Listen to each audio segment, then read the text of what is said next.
सभी बच्चों good morning. जैसा कि बच्चों आपको पता है कि अपना जो चैप्टर चल रहा है वो परमाणु वाला चैप्टर चल रहा है और उस परमाणु वाले चैप्टर में अपने आज 7वां पार्ट पढ़ने जा रहे हैं।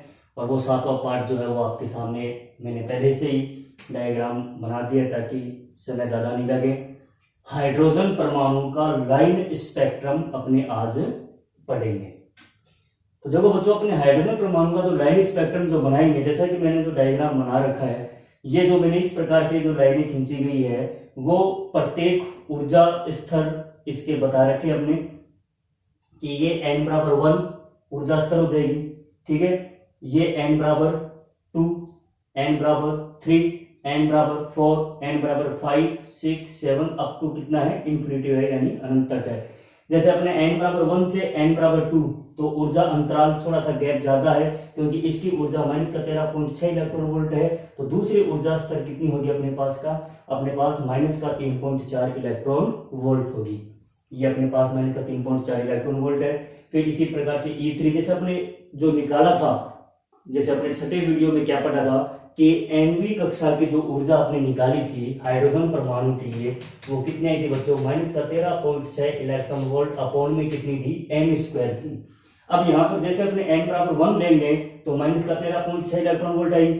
n बराबर 2 लेंगे तो कितनी आएगी, -3.4 इलेक्ट्रॉन वोल्ट। n बराबर 3 लेंगे तो -1.51 इलेक्ट्रॉन वोल्ट और n बराबर 4 लेंगे तो कितनी आ जाएगी, -0.85 इलेक्ट्रॉन वोल्ट। इस प्रकार से आगे चलते जाएंगे तो अपने n बराबर में क्या लेंगे, अनंत, और अनंत पर ऊर्जा का मान क्या हो जाता है, 0 हो जाता है। तो इस प्रकार से मैंने ये बनाया कि n बराबर 1, n बराबर 2, 3, 4, 5, 6, 7 अप टू कितना है, अनंत है। और ये मैंने ऊर्जा यहाँ पर लिखी है। तो बच्चों इसमें क्या करेंगे अपने, सबसे पहले कि जब हाइड्रोजन परमाणु का इलेक्ट्रॉन उच्च ऊर्जा स्तर कौन कौन से है, n बराबर 2, 3, 4, 5, 6, 7 अप टू कितना, अनंत से मूल अवस्था में संक्रमण करता है। तो मूल अवस्था कौन सी होती है बच्चों, n बराबर 1 होती है। ये विशेषकर आपको ध्यान में रखना है। इसमें न्यूमेरिकल भी काफी प्रॉब्लम आएगी, वो भी आपको बताऊंगा मैं किस प्रकार से समस्या आती है इसमें। n बराबर 1 जो कक्षा होती है वो मूल अवस्था कहलाएगी और n बराबर 1 के बाद में जो 2, 3, 4, 5, 6, 7 है वो है उत्तेजित अवस्थाएं कहलाती है। ये कौन सी होगी, उत्तेजित अवस्था। जैसे आपको ये पूछ ले कि प्रथम उत्तेजित अवस्था के लिए n का मान कितना होगा, प्रथम उत्तेजित अवस्था। तो बच्चों कई बार क्या बच्चे कंफ्यूजन हो जाते हैं और इसमें प्रथम उत्तेजित अवस्था में n बराबर 1 रख देते हैं। नहीं, n बराबर 1 नहीं रखना अपने को। प्रथम उत्तेजित अवस्था के लिए n बराबर 2। तो उत्तेजित अवस्थाएं हैं वो 2 से स्टार्ट होती है, ठीक है। दूसरी उत्तेजित अवस्था के लिए n बराबर में कितना रखेंगे, 3 रखेंगे, ठीक है। परंतु मूल अवस्था कौन सी होती है, n बराबर 1 होती है। तो जब हाइड्रोजन परमाणु का इलेक्ट्रॉन उत्तेजित अवस्था से मूल अवस्था में संक्रमण करता है तब इससे जो श्रेणी जो मिलेगी वो कौन सी श्रेणी उत्सर्जित होती है बच्चों, लाइमैन श्रेणी उत्सर्जित होती है। ये जो लाइमैन श्रेणी जो होती है बच्चों वो होती है पराबैंगनी क्षेत्र में आती है। ये भी कई बार कंपटीशन एग्जाम में पूछ लेते हैं कि जो लाइमैन श्रेणी है वो किस क्षेत्र में आती है, पराबैंगनी क्षेत्र में आती है। ये लाइमैन श्रेणी में हो जाएगी। इसी प्रकार से आगे चले तो उसके बाद में क्या बताएंगे कि जब हाइड्रोजन परमाणु का इलेक्ट्रॉन उत्तेजित अवस्था, ठीक है, उत्तेजित अवस्था कौन सी हो जाएगी अपने पास में, n बराबर में 3, 4, 5, 6, 7 से n बराबर 2 या अपने ये बोलेंगे प्रथम उत्तेजित अवस्था में संक्रमण करता है तो इससे उत्सर्जित श्रेणी को बामर श्रेणी कहते हैं। तो बामर श्रेणी किस क्षेत्र में आती है बच्चों, दृश्य क्षेत्र में आती है। दृश्य क्षेत्र के ऊपर वाला भाग होता है अवरक्त, नीचे वाला भाग कौन सा होता है, पराबैंगनी होता है। फिर बाद में क्या बताएंगे अपने पासचंद श्रेणी। सभी की परिभाषा में बताऊंगा, सभी के अपने वेवलेंथ भी निकालेंगे, तरंग दैर्घ्य निकालेंगे, न्यूनतम तरंग दैर्घ्य निकालेंगे, अधिकतम निकालेंगे, वो भी अपने इसमें निकालेंगे।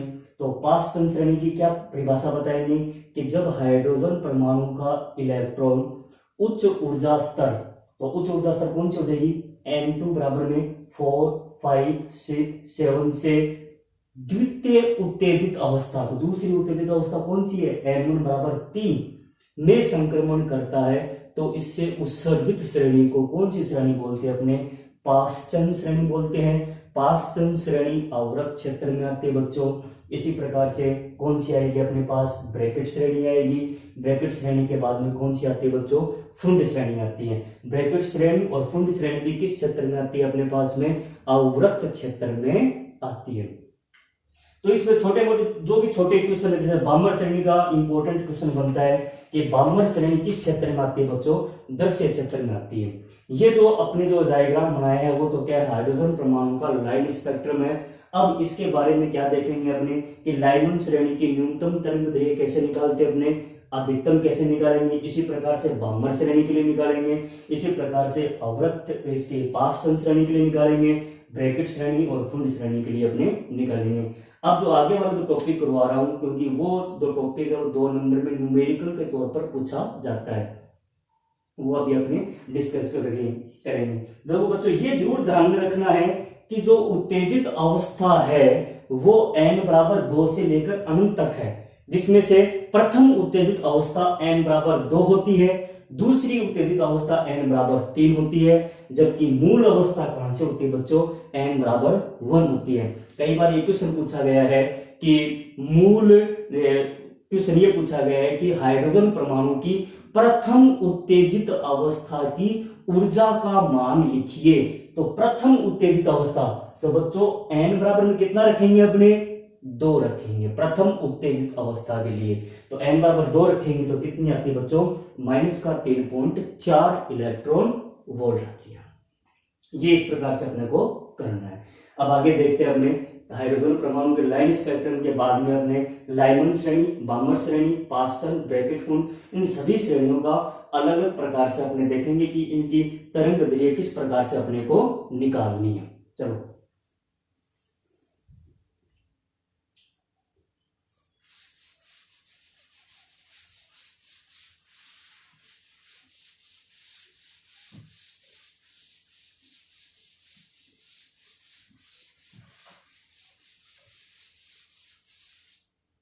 सबसे पहले अपने देखते हैं बच्चों लाइमन श्रेणी।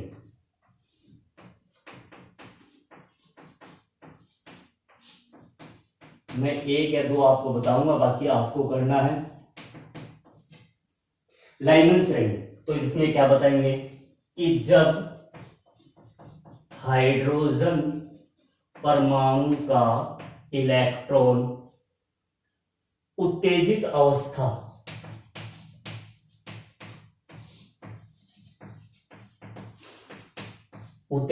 कौन सी होती है बच्चों? N2 बराबर 2, 3, 4 डॉट से मूल अवस्था N1 बराबर 1 में संक्रमण करता है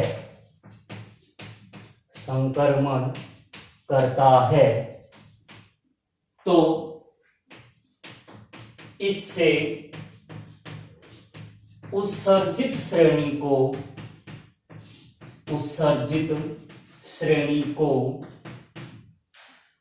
लाइमन श्रेणी कहा जाता है।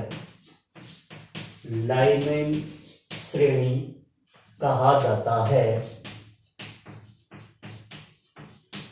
जो कि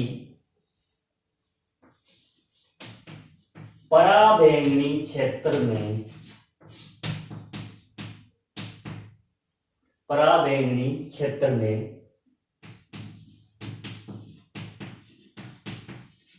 आती है। ये बच्चों, जब हाइड्रोजन परमाणु का इलेक्ट्रॉन उत्तेजित अवस्था कौन सी होगी? N2 बराबर 2, 3, 4, 5 से अपने स्टार्ट होती है, से मूल अवस्था N1 बराबर 1 में संक्रमण करता है तो इसे उत्सर्जित श्रेणी को लाइमन श्रेणी कहा जाता है, और जो कि पराबैंगनी क्षेत्र में आती है। तो अपने हाइड्रोजन परमाणु के लिए उत्सर्जित विकिरण की तरंग दैर्घ्य का सूत्र क्या था बच्चों? बताओ। हाइड्रोजन परमाणु के लिए उत्सर्जित विकिरण की तरंग दैर्घ्य, कल ही अपने फॉर्मूला ड्राइव किया था, क्या था बच्चों? क्या फॉर्मूला था, 1/λ r into 1/n1² minus 1/n2²। ठीक है, जहां n1 तो क्या होती है बच्चों, निम्न ऊर्जा स्तर, n2 क्या होती है, उच्च ऊर्जा स्तर। ठीक है, अपने को क्या करेंगे, सबसे पहले तो लाइमन श्रेणी की न्यूनतम तरंग दैर्घ्य अपने निकालेंगे। लाइमन श्रेणी की न्यूनतम तरंग दैर्घ्य के लिए लाइमन श्रेणी की न्यूनतम तरंग दैर्घ्य के लिए अपने क्या क्या मान लेंगे। देखो, न्यूनतम तरंग दैर्घ्य के लिए आपको क्या जानना है, किसी भी न्यूनतम तरंग दैर्घ्य निकालनी है अपने को, लाइमन हो, बामर हो, पास्टन हो, ब्रैकेट हो, फुंड हो, सभी के लिए आपको ये ध्यान में रखना है n2 का जो मान है वो कितना लेना है, अनंत लेना है। n2 का मान अनंत लेना, बाकी मान चेंज हो सकते हैं अपने इसमें। ठीक है, तो n2 का मान अनंत और n1 का मान कितना, मूल अवस्था कितनी है, 1 लेना है। ये मान अगर मैं इसमें रखूंगा तो बताओ, 1/λl मिनिमम, 1/λl लिख देते अपने। ठीक है, तो r इंटू 1/n1² यानी 1 माइनस का अनंत, तो 1/λl इजिकल टू r आएगा। 1/अनंत का मान कितना होता है बच्चों, 0 होता है, तो ये कितना आ जाएगा अपने पास में, λl की वैल्यू कितनी आ जाएगी, 1/r। तो न्यूनतम तरंग दैर्घ्य निकालनी है अपने को, तो 1 में r की वैल्यू 1.097 गुणा 10⁻7, इसको हल करेंगे तो अपने पास में कितना आएगा बच्चों, 912 एंगस्ट्रॉम। ये आएगा 912 एंगस्ट्रॉम अपने पास में आएगा। ये लाइमन श्रेणी की न्यूनतम तरंग दैर्घ्य होती है। इस प्रकार से अपने को ध्यान में रखना है बच्चों। आगे हो गई समझ में। तो न्यूनतम तरंग दैर्घ्य के लिए अपने को क्या ध्यान में रखना है, n2 की वैल्यू आपको ध्यान में रखनी है। n2 की वैल्यू अनंत होती है, बाकी देखो मान n1 की वैल्यू चेंज हो सकती है, क्योंकि लाइमन श्रेणी में n1 बराबर 1 होता है। बामर की न्यूनतम तरंग दैर्घ्य निकालने के लिए n1 का मान कितना लेंगे, 2 लेंगे। पास्टन के लिए 3 लेते हैं। इस प्रकार से ये तो चेंज होती रहेगी, परंतु n2 का जो मान है वो अनंत रहेगा न्यूनतम तरंग दैर्घ्य के लिए। ये अपने को ध्यान में आपको रखना है। अब अपने निकालेंगे अधिकतम तरंग दैर्घ्य। देख लीजिए आप इसको एक बार। चलो, अधिकतम तरंग दैर्घ्य कैसे निकालते हैं अपने।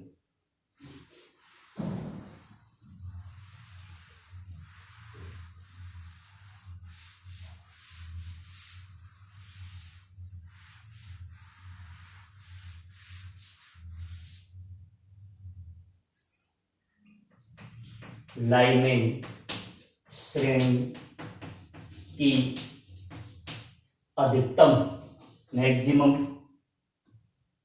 तरंग दैर्घ्य के लिए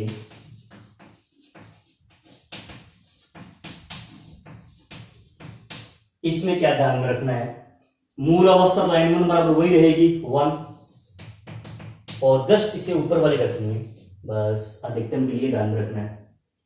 ठीक है, समझ में आ गई ये बात मेरी। अधिकतम के लिए जस्ट इससे ऊपर वाली, जैसे बामर श्रेणी की अधिकतम निकालनी है तो बामर श्रेणी के लिए n1 का मान तो कितना होगा 2, परंतु n2 का मान कितना हो जाएगा 3। ये ध्यान रखना है। ठीक है, चलो रखो मान। तो 1 में λl is equal to r into 1 में 1² माइनस 1 में 2²। तो कितना देगा अपने पास में ये r इंटू 1 माइनस 1 में 4, तो कितना देगा ये 3/4। तो 1/λl इजिकल टू 3r/4। तो λl की वैल्यू कितनी आ जाएगी अपने पास में 4/3r। वैल्यू रखो।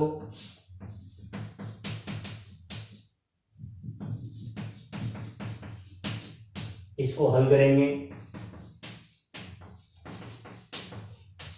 1215 एंगस्ट्रॉम आएगा। ये लाइमन श्रेणी की अधिकतम तरंग गति है अपने पास में। जस्ट इसको हल करेंगे, याद भी रख लेना आप चाहिए से 1215 एंगस्ट्रॉम आता है अपने पास में। ये 2 नंबर का क्वेश्चन बन गया आपके कि लाइमन श्रेणी की न्यूनतम और अधिकतम तरंग गति है निकालिए, तो आप इस प्रकार से निकालेंगे बच्चों। इसी प्रकार से अगर अपनी बामर श्रेणी की मैं आपको और बता देता हूँ कि बामर श्रेणी के लिए कैसे किस प्रकार से निकालेंगे, तो वो और देख लेते हैं अपनी।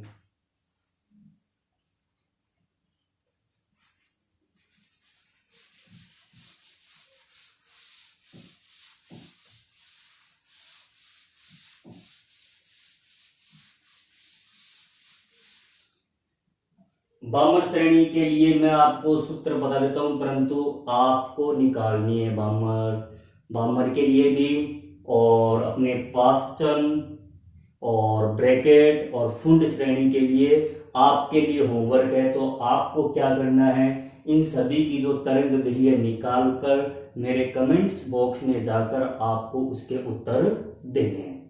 तो इन कमेंट्स बॉक्स में एंगस्ट्रॉम आप हिंदी में भी इंग्लिश में भी लिख सकते हो एंगस्ट्रॉम, अगर उसमें ऑप्शन नहीं हो तो ठीक है। तो मैं बामर श्रेणी की पहले आपको परिभाषा बता देता हूं कि बामर श्रेणी की क्या बतानी है अपने को। लिखेंगे कैसे, वही लिखना है। देखो, जब हाइड्रोजन परमाणु का इलेक्ट्रॉन उच्च ऊर्जा स्तर या उत्तेजित बोल देना, उच्च ऊर्जा स्तर ब्रैकेट में N2 बराबर में 3, 4, 5 डॉट से प्रथम उत्तेजित अवस्था N1 बराबर 2 में संक्रमण करता है, तो इससे उत्सर्जित श्रेणी को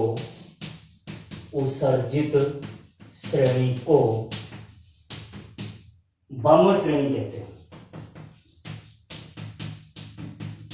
बामर श्रेणी कहते हैं।